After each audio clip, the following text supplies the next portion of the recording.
오늘 우리에게 주시는 하나님의 말씀 구약 사사기 17장 1절에서 13절까지 있는 말씀입니다.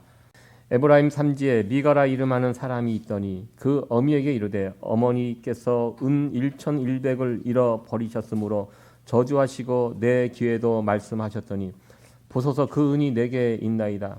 내가 그것을 취하였나이다. 어미가 가로되 내 아들이 여호와께 복받기를 원하노라 하니라. 미가가 은 1,100을 그 어미에게 도로 주매 어미가 가로되 내가 내 아들을 위하여 한 신상을 새기며 한 신상을 부어 만들 차로 내 손에서 이 은을 여호와께 거룩히 드리노라. 그러므로 내가 이제 이 은을 내게 도로 돌리리라.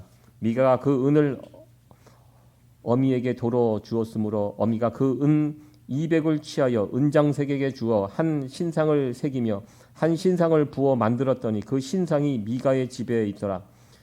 이 사람 미가에게 신당이 있으므로 또 에봇과 드라빔을 만들고 한 아들을 세워 제사장을 삼았더라. 그때에는 이스라엘의 왕이 없으므로 사람마다 자기 소견에 오른 대로 행하였더라. 유다 가족에 속한 유다 베들레헴에서 한 소년이 있으니 그는 레위인으로서 거기 우고하였더라.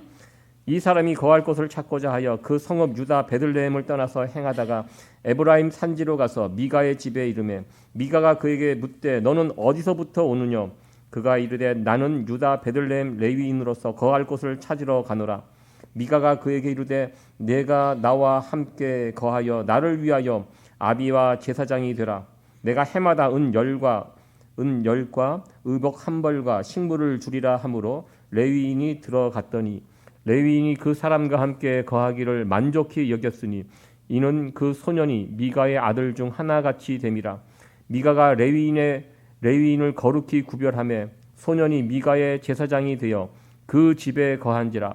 이에 미가가 가로되 레위인이 내 제사장이 되었으니 이제 여호와께서 내게 복 주실 줄을 아노라 하니라. 아멘. 지난 시간까지 우리 삼손의 이야기 두 번에 걸쳐서 나눠서 함께 살펴봤습니다. 삼손은 사사기를 우리가 좀 다루고 있는데요. 12명의 사사 가운데 마지막 사사입니다. 사사에 관한 이야기는 다 마무리가 되었습니다. 삼손이 죽고 나름대로 사사기가 끝나야 하는데 끝나지 않고 17장에서부터 21장까지 또 이어집니다.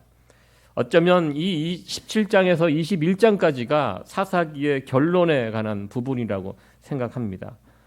이 결론이 무엇인지 17장에서 21장까지 또 이번 주 또 다음 주 두 번에 걸쳐서 함께 생각을 해보려고 합니다. 사사기를 우리가 읽다 보면 내용이 밝지가 않습니다. 특별히 뒤로 갈수록 더 어두워집니다. 더 심각해집니다. 사사기는 우리가 잘 알다시피 같은 사건, 비슷한 사건이 계속 반복되는 이야기입니다. 이스라엘 백성들이 하나님을 떠납니다. 그리고 우상을 섬깁니다. 그러면 하나님께서 진노하시고 이스라엘 주변에 남겨진 민족들을 통해서 이스라엘을 괴롭게 하십니다. 그 이방 민족을 통해서 괴로움을 당할 때 이스라엘 백성들이 하나님께 나아가 부르짖습니다. 그러면 하나님께서 이스라엘 백성들의 간절한 부르짐을 들으시고 사사를 보내주시고 그 사사를 통해서 구원해 주십니다. 그리고 그 땅에 평화가 이루어집니다. 그러다가 다시 또 평화롭게 살다가 정신이 해이해져서 또 하나님을 버리고 또 이 이야기가 계속 반복되는 이야기가 사사기입니다. 그런데 이런 패턴이 반복되다가 뒤로 갈수록 점점 이상해집니다. 이스라엘 백성들이 어느 때에는 부르짖지를 않습니다. 주변에 있는 이방 족속들에게 지배를 받고 있는 상황, 고통스러운 상황 속에서도 그 상황 가운데도 부르짖지 않게 됩니다. 삼손의 모습, 삼손이 사사로 있는데 그 땅에 평화가 임했다라는 말이 또 없습니다. 점점 더 이상해지는, 영적으로 무능해져가는 이스라엘 백성들의 모습을 보여주고 있습니다.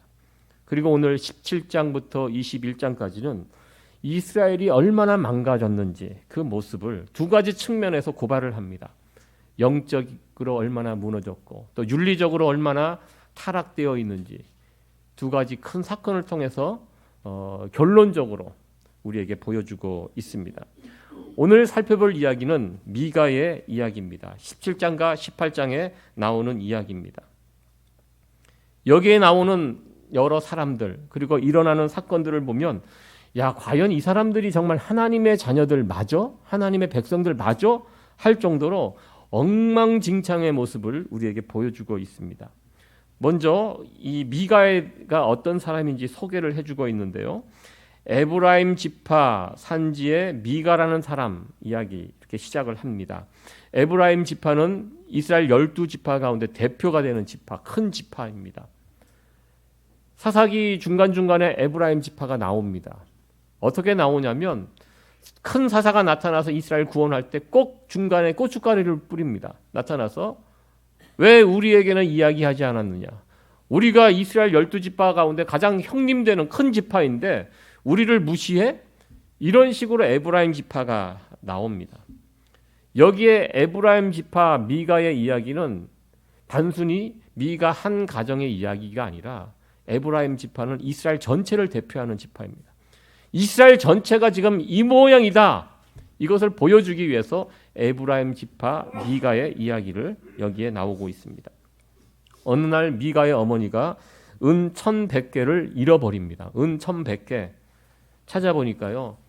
평균 보통 사람이 한 10년 넘게 일을 해야 모을 수 있는 굉장히 큰 돈입니다. 엄청난 액수입니다. 이것을 어머니가 집에서 잃어버렸습니다. 자신이 평생 모은 은 1,100개가 없어지니까 엄마가 화가 나서 저주를 퍼붓습니다. 이것을 훔쳐간 놈은 어떻게 이렇게 저주를 퍼붓습니다. 이렇게 저주를 퍼붓고 있는데 가만히 보니까요, 이 엄마는 누가 이것을 훔쳐갔는지 짐작하고 있습니다. 누가 훔쳐갔습니까? 그 집의 아들이 훔쳐갔습니다. 이것을 아무리 봐도 이것을 가져간 놈은 내 아들밖에 없다. 아들 들으라고 그 앞에서 저주를 쏟아 붓습니다. 그러자 그 저주를 듣고 그 저주가 굉장히 무시무시했던 것 같아요. 아들이 엄마에게 이실직고합니다. 그 은이 내게 있다고. 왜 내게 있는지 모르겠지만 아무튼 내게 있다고. 다시 돌려주겠다고. 이렇게 말없이 돌려줍니다. 근데 이렇게 어떻게 보면 이 도적질 아닙니까?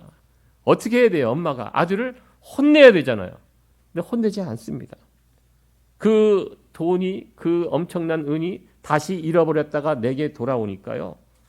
이 아들을 훔쳐갔다 다시 돌려준 아들을 복을 빌어줍니다. 여호와께 내가 복을 받기를 원한다. 예, 이렇게 왜 잃어버렸던 이 은이 다시 이 물질이 내게 돌아왔기 때문에 이 어머니의 관심은 물질에밖에 없어요. 이것을 훔쳐가고 이건 둘째 문제고 일단 잃어버린 거 내가 찾았기 때문에 됐고, 예, 그리고 그 부분은 넘어가고 그 아들을 축복해주는 이런 모습을 보여주고 있습니다. 이 자체가 참 기가 막힌 이야기입니다. 그리고 나서 그 1,100개 가운데 은 200개를 구별하여 아들을 위해서 내가 이 아들을 위하여 축복하는 의미로 신상을 만들어 주겠다. 예, 이렇게 이야기합니다. 어머니가 지금 무슨 짓을 하고 있습니까? 지금 아들을 위해서 우상을 만들어서 주겠다. 이렇게 이야기하고 있습니다. 이 어머니는 하나님 이야기를 하고 있지만 하나님에 대해서 정확하게 하나님이 어떤 분인지 모르고 있는 상황입니다. 십계명에 분명히 어떠한 형상도 만들지 말라고 했는데 지금 아들을 위하여 의상을 만들어서 바치고 있고 또 이것을 하나님을 위해 바친다고 말하고 있습니다. 이렇게 하면 하나님이 내 아들에게 복을 주실 거 이거 기대하면서 이런 짓을 서슴없이 저지르고 있습니다.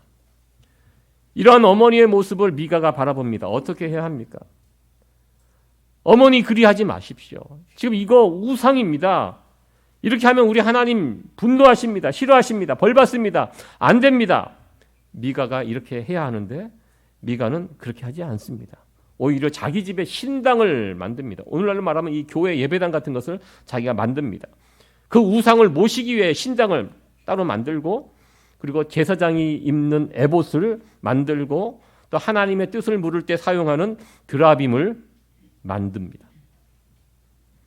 자기 집에 신당, 오늘날로 말하면 이런 예배당을 만들어 놓고 그 안에 필요한 모든 것들을 갖추어 놓습니다. 그리고 마지막 이 모든 것을 감당할 제사장, 성전에서 일할 제사장이 필요하거든요. 그래서 이 제사장을 위해서 어떻게 합니까? 자기 아들을 제사장으로 세웁니다. 우리가 알다시피 미가는 에브라임 지파 사람입니다. 에브라임 지파 사람은 제사장이 될 수 없습니다. 야곱의 12아들 가운데 누가 제사장이 될 수 있습니까? 레위. 오직 레위 지파 사람만 제사장이 될 수 있습니다. 지금 당장 어디 가서 레위인을 세울 수 없으니까, 찾을 수 없으니까 그냥 편한 대로 내 말 잘 듣는 내 아들을 제사장 세워서 그 일들을 감당하도록 했습니다. 이렇게 한 이유는 단 하나입니다. 이렇게 하면 하나님이 내게 복을 주실 것이다. 이것을 믿고 이런 일들을 과감하게 실행하였습니다. 이런 미가의 모습을 이렇게 보면 정말 기가 막히지 않습니까? 그냥 봐도 심각한 문제, 다 모든 것이 문제입니다. 그럼에도 불구하고 미가는 이렇게 하면 하나님이 내게 복을 주실 것이다. 이런 믿음을 가지고 있습니다. 이 미가가 가지고 있는 이 믿음은 도대체 어떤 믿음입니까? 미가는 여기에서 멈추지 않습니다. 7절 이하에 보면 레위인이 등장합니다. 유다 가족에 속한 유다 베들레헴의 한 소년이 있으니, 지금까지는 미가라는 한 가정의 문제였습니다. 이제 이 문제가 더 확대가 됩니다. 레위인, 특별히 유다 가족에 속한 유다 베들레헴, 이 레위인이 살고 있는 지역은, 레위인은요, 하나님께서 12지파를 땅을 나눠줄 때 이런 땅을 따로 주지 않았습니다. 레위인들은 그에게 속한 것이 없습니다. 12지파에게 골고루 흩어져서 그곳에서 각 지파를 섬기는 것입니다. 하나님을 예배할 수 있도록, 섬길 수 있도록 각 지파에 파견되어서 레위인들은 그 각 12지파에 골고루 흩어져서 그 일을 하게 됩니다. 그리고 땅이 없기 때문에 어떻게 살아갑니까? 그 자기가 속한 사람들이 11조를 냅니다. 그 11조를 가지고 그 성전의 일을 감당하고 생활하도록. 이게 레위인입니다. 그런데 이 레위인에게 소속된 그 땅은, 부여된 땅은 유다 지파 베들레헴. 이 사람이 여기에 가도록. 그래서 이곳에서 살다가 무슨 이유인지 이 사람이 그곳을 떠나서 지금 에브라임 지파, 미가가 사는 지역까지 오게 됐습니다. 왜 왔을까요? 여러 가지 이유가 있겠지만 이 레위인이 유다 베들레헴에서 살 수 없기 때문에. 왜?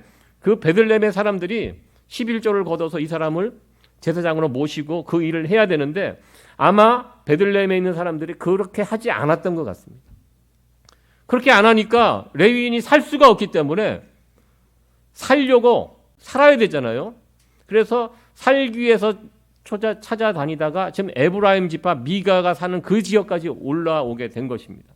자기가 어디 소속이냐 물어봤을 때 나는 유다 지파 베들레헴, 여기가 이 사람이 있어야 될 곳입니다. 근데 지금 이곳에 있지 못하고 지금 에브라임 북쪽으로 올라와서 에브라임 지파까지 지금 올라와서 여기서 살 방도를 구하고 있는 상황입니다. 먼저 우리가 살펴볼 것은 제사장이, 이 레위인이 그렇게 자기 자리를 쉽게 떠나도 되는가, 이 문제입니다. 그렇게 하면 안 되죠. 하나님이 정해주신 자리, 그 12지파 골고루 흩어져서 살아야 되는 레위인이, 이 사람이 있어야 될 것은 유다 지파 베들레헴이 이 사람이 있어야 할 자리입니다. 그런데 이 사람은 그렇게 하지 못하고 여러 가지 상황 가운데 베들레헴 사람들이 돌보지 않아서 그럴 수도 있고요. 이 사람 나름대로 더 좋은 곳을 찾아서 떠날 수도 있고요. 떠나게 되었다는 것입니다. 이렇게 떠나온 레위인에게 미가가 제안을 합니다. 내 집에 제사장이 되어달라고. 내가 지금 신당도 갖추고 다 세팅이 다 되어 있는데 한 가지 문제가, 내 아들을 제사장으로 세워놨는데 사실 이게 아들이 이게 제사장 하면 이거 안 되거든요. 이건 압니다. 이 사람은 에브라임 지파인데 때마침 레위인이 돌아다니고 있습니다. 그래서 레위인을 딱 만나죠. 아, 이거 이제 하나님이 보내주신 사람이구나. 이렇게 생각하고 레위인에게 제안을 합니다. 임금 협상을 하는 것입니다. 성경에 보니까 은 10개를 매년 은 10개를 주겠다. 이 연봉입니다. 은 10개 굉장히 높은 연봉이고요. 먹을 것과 입을 것 다 내가 제공해 주겠다. 의식주 문제 깔끔하게 해결해 주겠다. 레위인 어떻게 해야 됩니까? 거절해야죠.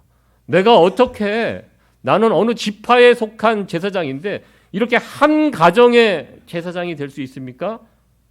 할 수 없다고 해야 하는데 레위인은 미가의 제안을 수락합니다. 그래서 오늘 성경에 보면 이런 표현이 있습니다. 미가가 레위인을 거룩히 구별하여 소년이 미가의 제사장이 되어 그 집에 거한지라. 레위인이 누구의 제사장이 되었다고요? 미가의 제사장. 여러분들 제사장은요 절대로 누구의 제사장이 될 수 없어요. 제사장은 누구의 제사장입니까? 하나님의 제사장이에요. 근데 사사기 17장 12절에 결국 이 제사장이 미가의 제사장, 미가의 집, 부잣집이거든요. 은 1100개가 있을 정도 큰 부잣집, 큰 부잣집의 제사장이 되었다. 이렇게 설명이 되어 있습니다. 하나님의 제사장이 미가의 제사장이 되었다. 그리고 미가는 드디어 레위인, 이 사람이 제사장이 되었기 때문에 드디어 하나님이 내게 복을 내려 주실 것이다. 이렇게 선언을 합니다. 참 슬픈 장면입니다. 제사장, 오늘날 목회자 마찬가지죠. 목회자가 하나님의 목회자죠. 누구누구 사람의 목회자. 이렇게 되면 그 목회자가 힘이 있겠습니까? 권위가 있겠습니까? 예전에 제가 사역했던 교회 가운데 그 교회에 여러 장로님들이 계셨는데 장로님 가운데 에이스 장로님이 계셨어요. 제일 사업적으로 크게 성공하셔서 힘 있는 장로님이 한 분 계셨습니다. 그분이 교회 사역을 잘 하셨어요. 잘 하셨어요. 그런데 이분이 어느 날 전도사님 한 분을 데리고 오셨어요. 그래서 이분이 교회에서 어느 날 전도사 사역을 시작을 합니다. 같이 사역을 합니다. 그런데 중간중간에 보면 이분하고 이 뜻이 안 맞는 거예요. 왜? 나머지 사역자들은 교회 어떤 신문에 그 사역자 광고를 보고 정식으로 이력서를 내고 정식으로 면접을 하고 그런 과정 가운데 절차를 밟아서 사역자로 그 교회에서 사역을 합니다. 그런데 이분은 그런 것이 없이 그냥 유력한 장로님의 그 백으로 들어와서 사역을 해요. 그러니까 이분은 누구의 전도사입니까? 그 장로님의 전도사예요. 그러니까 무슨 일을 하면 그 장로님을 위해서 일을 해요. 교회를 위해서 하다못해 담임 목사의 어떤 지시보다 이 장로님의 생각과 지시가 더 중요한 거예요. 제가 같이 사역을 하면서 깜짝 놀랐습니다. 아, 이럴 수도 있구나. 사역자가 누구누구 어떤 사람의 사역자가 되면 이렇게 되는구나. 제가 이 사사기 17장의 내용을 읽으면서 이런 그림이 바로 연결이 되었습니다. 아, 사역자는 하나님의 사역자가 돼야지. 어느 유력한 어느 누구누구의 사역자가 되는 순간 그 사역에는 힘이 없습니다. 이걸 사람들이 다 알아요. 그러니까 사람들이 그 전도사님 말 잘 안 들어요. 왜? 저분은 누구의 사람이기 때문에. 이렇게 아예 그냥 치고를 하기 때문에 사역을 할 때 보면 어떻게 보면 개인적으로 참 좋은 분이에요. 근데 사역에 힘이 없는 모습을 제가 볼 수가 있었습니다. 오늘 이 본문이 바로 그 이야기를 하고 있습니다. 레위인이 미가의 집에 들어가서 사역자가 됩니다. 이거는 그냥 미가의 제사장입니다.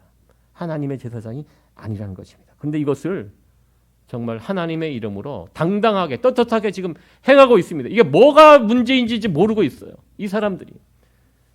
과연 이렇게 미가는 자신의 말대로 하나님의 복을 받았을까요? 당연히 받을 수 없었습니다. 그 다음 이어지는 18장의 이야기는 단지파에 관한 이야기입니다. 지금 미가라는 개인 그리고 레위인 다음 단지파 점점 문제가 커집니다. 이 단지파 사람들 18장에 등장하는 이 단지파 이스라엘 12지파 가운데 단지파가 있습니다. 이 단지파가 지금 무엇을 하냐면 자신들이 살 땅을 찾으러 돌아다니고 있습니다.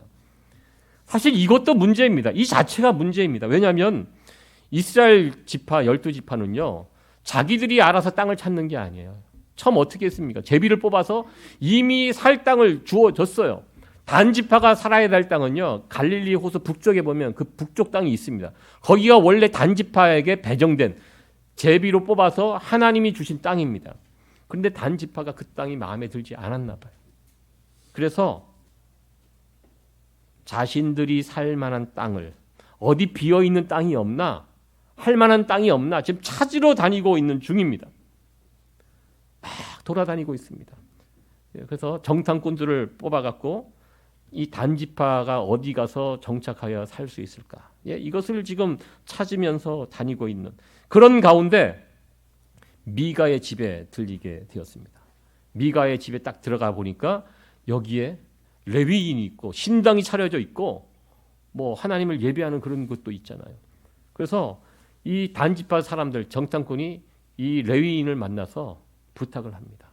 우리가 앞으로 어떻게 될 것인가, 어느 땅에 살면 좋을 것인가 이렇게 이야기를 했을 때 이 레위인이 좋은 얘기를 해줬던 것 같아요. 사실 좋은 말만 해주겠죠. 당신들 그러면 안 된다. 이미 하나님이 주신 땅이 있는데 거기 가서 살면 되지 않냐. 이렇게 정확하게 바르게 이야기해주지 않고요. 그냥 거기서 그냥 좋은 얘기만 해줍니다. 그리고 축복도 해주고 뭐 이런저런 좋은 이야기를 해주니까 그 이야기를 들으니까 이 단지파 사람들이 기분이 너무 좋아진 거예요. 야, 이 제사장이 이 레위인이 우리에게 이렇게 귀한 축복의 말씀을 해줬는데 너무너무 좋다. 기분 좋다. 그러면서 이 사람들이 여기서 또 제안을 합니다. 너 우리랑 같이 따라가자. 너 여기서 한 가정에 이렇게 제사장으로 지낼래? 우리 따라가면 우리는 지파의 제사장이 돼. 우리가 훨씬 더 보수도 많이 줄 거고 좋은 집도 제공해 줄 거고 우리 따라가는 것이 훨씬 좋을 거야. 가만히 이야기 들어보니까 너 정말 축복도 잘해주고 우리를 위해서 정말 염려해주고 하는데 우리랑 같이 가자. 이렇게 요청을 하고요. 예, 이 레위인이 이 단지파 사람들의 요청을 받고 수락을 합니다. 따라갑니다. 그렇게 하겠다고. 그렇게 지금 괜히 여기 한 가정의 제사장이 되어서 자기도 이게 늘 이게 찜찜했는데 당신들 따라가서 큰 물에서 큰 교회에서 그렇게 하고 싶다. 연봉도 더 높고 그렇게 하겠다고 그렇게 합니다. 그러면서 이 단지파 사람들이 갈 때 그냥 가지 않아요. 그 미가의 집에 만들어 놨던 에봇, 드라빔, 우상 다 강도처럼 왜 힘이 있기 때문에 뺏어갑니다. 미가가 깜짝 놀랐죠. 너네 어떻게 이럴 수가 있냐고 막 따지니까요. 단지파 사람들이 너 앞으로 한마디만 더 하면 너 죽인다. 그러니까 찍소리 못하고 다 뺏기고 복을 받은 것이 아니라 망하게 되었습니다. 이것이 사사기 17장과 18장의 전체 내용입니다. 이 사사기 17장, 18장을 이렇게 읽다 보면 여기서 일어나는 일들이 참 우리를 혼란스럽게 합니다. 야, 어떻게 도대체 이렇게 말도 안 되는 일들이 이런 일들이 일어날 수 있을까? 그리고 왜 성경은 이런 말도 안 되는 이야기를 기록해 놔서 우리로 하여금 보게 했을까? 하나님께서 이런 이야기를 통해서 우리에게 주시고자 하는 메시지가 뭔가? 오늘 사실 제목이 총체적 난국입니다. 제가 주보에 총체적 난국이라고 제목을 이렇게 적어놨더니 제 아내가 보더니 이렇게 하지 말라고. 너무 혼란스럽다. 제목 바꾸라고. 너무 강하다고.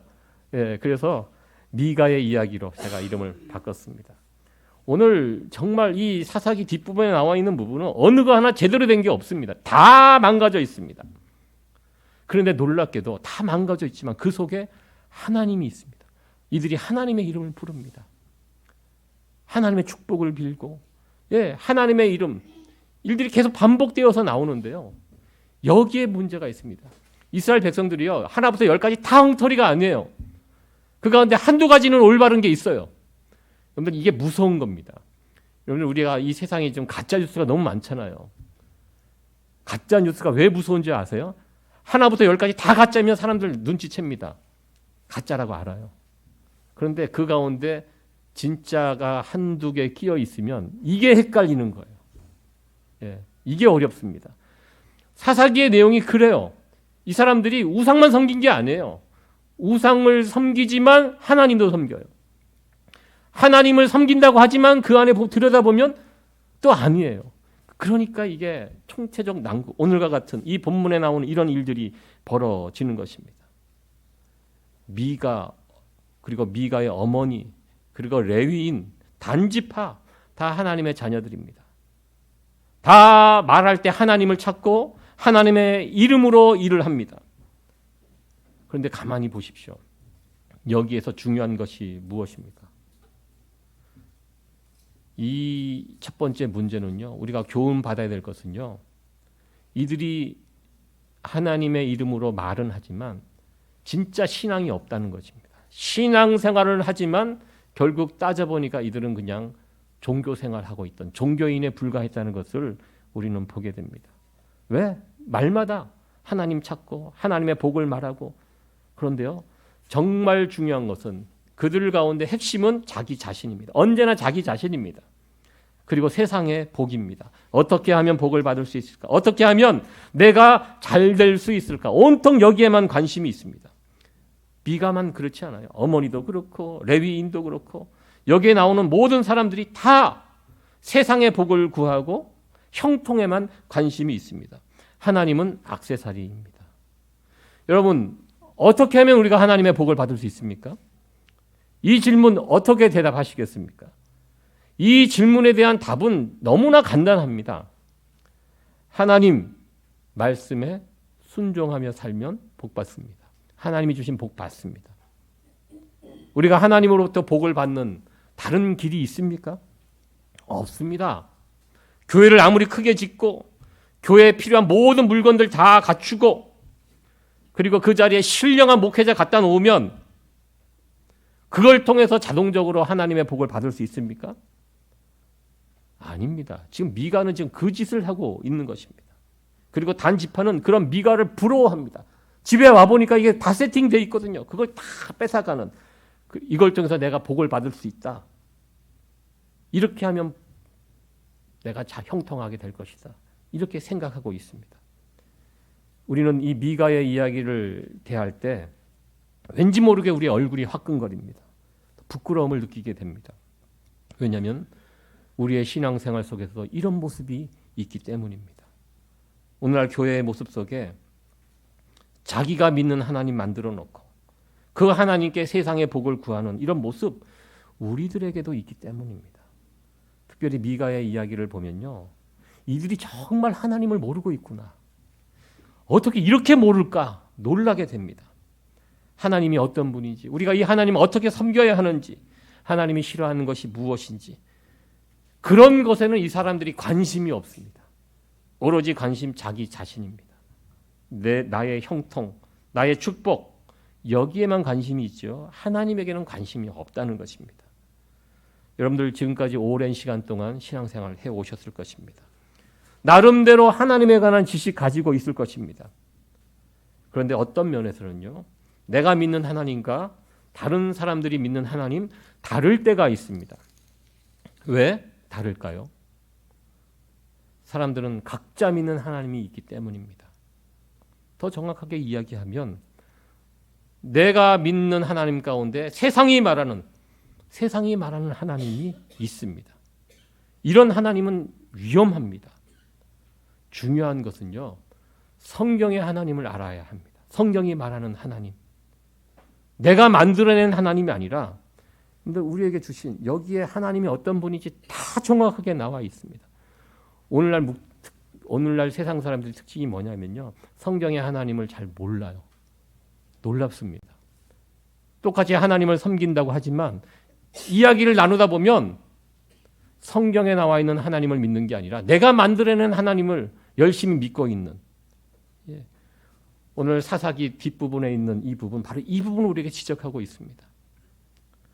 성경에 나와 있는 이 하나님, 우리에게 보여주신 정확한 이 하나님을 당신은 알고 있습니까? 아니면 여러분들이 원한 만들어낸 그 하나님을 섬기고 있습니까? 이 질문, 이 날카로운 질문을 이 사사기 17장 18장은 우리에게 질문하고 있습니다. 이 이야기를 통해서 우리는 다시 한번 다짐해야 합니다. 우리 남은 여생 힘써 여호와를 알라. 호세아 선지자의 호소입니다. 어지러운 세상 가운데 여러분들 하나님 정확하게 아셔야 합니다. 그리고 우리는 정확하게 알 수 있습니다. 왜? 성경을 통해서 하나님이 어떤 분인지 정확하게 말씀해 주셨거든요. 그러니까 여러분들 남은 여생 우리가 해야 할, 주님 앞에 갈 때까지 할 일이 무엇입니까? 하나님 알아가는 것입니다. 매일매일 집중해서 내가 섬기는 하나님이 어떤 하나님인지 다시 배우고 익히고 확인하고 말씀을 통해서 다시 확인하고, 사람들이 말하는 하나님이 아니라, 내가 알고 있는 하나님이 아니라, 내가 만들어낸 하나님이 아니라 성경이 말하는 하나님을 정확하게 알아가는 그런 성도 여러분들 되어지기를 간절히 축원합니다. 두 번째로 우리가 생각할 것은, 이 이야기를 통해서 생각해야 할 것은요, 나는 주인공이 아닙니다입니다. 여러분들 이 세상의 주인공이 누구십니까? 하나님이십니다. 여기에서 많은 사람들이 착각을 합니다. 내가 자꾸 주인공 되려고 합니다. 저는 사사기를 처음 읽을 때요, 이 영웅적인 사사들 이야기인 줄 알았습니다. 삼손, 기드온, 드보라, 얼마나 위대한 사사들 이름입니까? 근데 막상 사사기를 통해서 보니까 이 사람들이 주인공이 아니에요. 내가 알고 있는 위대한 주인공들이 아니에요. 우리와 비슷한 자들입니다. 그러면서 이 사사기가 이야기하는 것이 사사들 이야기가 아니구나. 결국 하나님 이야기구나. 늘 이 세상의 주인공은 하나님이십니다. 유명한 아주 중요한 성경 구절인데요. 같이 한번 읽어보도록 합니다. 이사야 43장의 7절에 있는 말씀인데요. 같이 읽겠습니다. 시작. 무릇 내 이름으로 일컫는 자, 곧 내가 내 영광을 위하여 창조한 자를 오게 하라. 그들을 내가 지었고 만들었느니라. 아멘. 무슨 말씀입니까? 하나님께서 우리를 어떤 존재인지 말씀하십니다. 내가 내 영광을 위하여 창조한 자.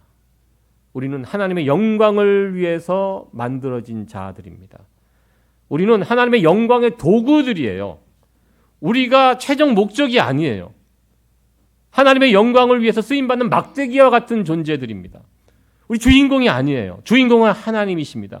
하나님을 영광스럽게 하고 하나님을 드러내고 하나님을 도드라지게 나타나는데, 우리가 그 일들을 위해서 우리가 부름을 받았다. 여러분들, 사람들이 무시당할 때 그런 이야기 합니다. 나를 장기판에 쫄로 보냐.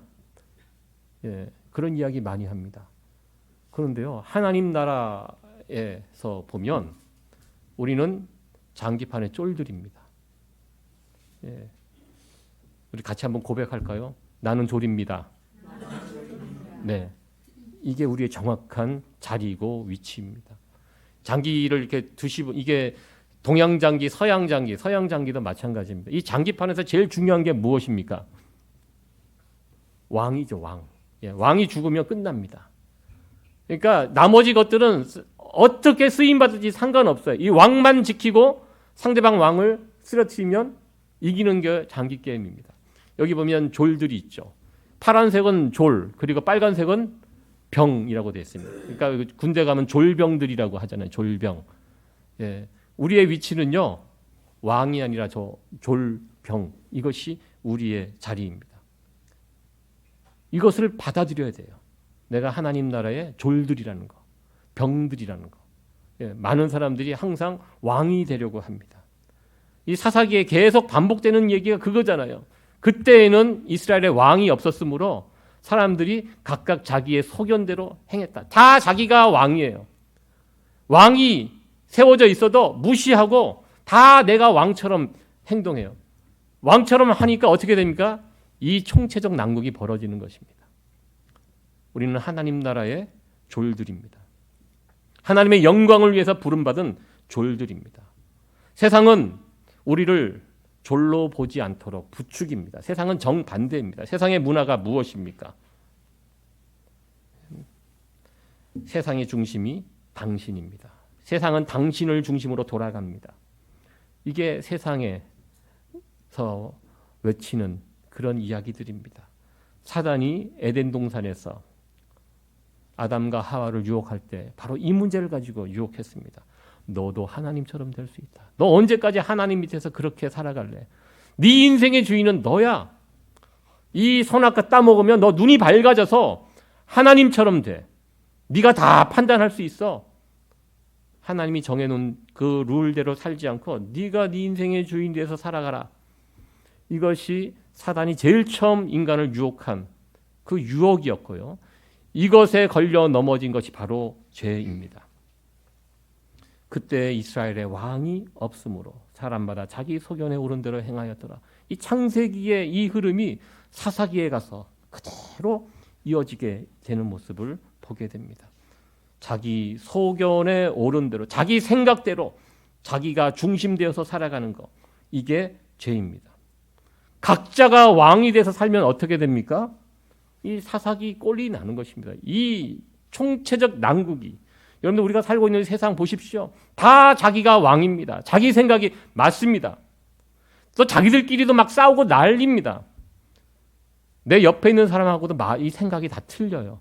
여러분들 아내분, 남편분 같이 사시지만 생각이 늘 똑같습니까? 틀려요. 예, 다 틀려요. 우리 소견에 다. 근데 그거 틀린 대로 다 살면 어떻게 됩니까? 그나마 여러분들이 맞춰주시잖아요. 아내에게 맞춰주시고 남편에게 맞춰주시니까 이게 가정이 유지가 되잖아요. 맞춰주지 않고 내 생각이 옳다고 주장하면 사사기 꼴 나는 것입니다. 예, 그럼 지옥입니다. 총체적 난국을 겪게 됩니다. 오늘 사사기 이야기는 바로 이것을 보여주고 있습니다. 각자가 왕이 돼서 살면 세상이 어떻게 되는가? 여러분들 사사기 끝나면 다음 이어지는 성경이 뭐죠? 룻기. 룻기는 어떤 이야기입니까? 룻기의 주제는 결국 다윗이 어떻게 오게 됐는가? 다윗이 위대한 왕이잖아요. 엉터리 같은 왕이 아니라 진짜 왕이 어떻게 오는지, 그리고 다윗을 통하여 예수 그리스도가 어떻게 연결되는지, 그 다음 이어지는 이야기가 그 이야기입니다. 각자 왕이 돼서 엉망으로 만든 이 세상을 하나님께서 어떻게 진짜 왕을 이 땅에 보내주셔서 이 세상을 새롭게 해가시는 이야기가 바로 룻기, 사무엘서 이 이야기입니다. 오늘 이 이야기를 통해서 우리는 이 두 가지를 붙드셔야 합니다. 이 총체적 난국이 되지 않게 살아가기 위해서는 두 가지를 꼭 기억하시기 바랍니다. 성경이 말하는 하나님, 이 부분이 중요하다. 하나님 열심히 아시고 평생 알아가야 합니다. 내가 하나님 말로만 하지 않고 진짜 하나님을 알아가는 그런 여러분들 됐으면 좋겠고요. 그리고 여러분들 우리는 조리입니다. 하나님 나라의 조리라는 것. 내 자리, 내 위치가 어디인지, 그리고 우리의 왕 되시는 하나님을 위해서 살아가는 존재가 바로 우리고 그 자리가 우리의 자리라는 것. 이 두 가지를 붙들고 사셔야지만 우리는 총체적 난국에 빠지지 않습니다. 이 어지러운 세상을 우리가 살아가고 있는데요. 이 말씀, 오늘 주신 이 말씀, 이 두 가지를 꼭 기억하시고 살아갈 수 있는 우리 성도 여러분들 되어지기를 간절히 축원합니다.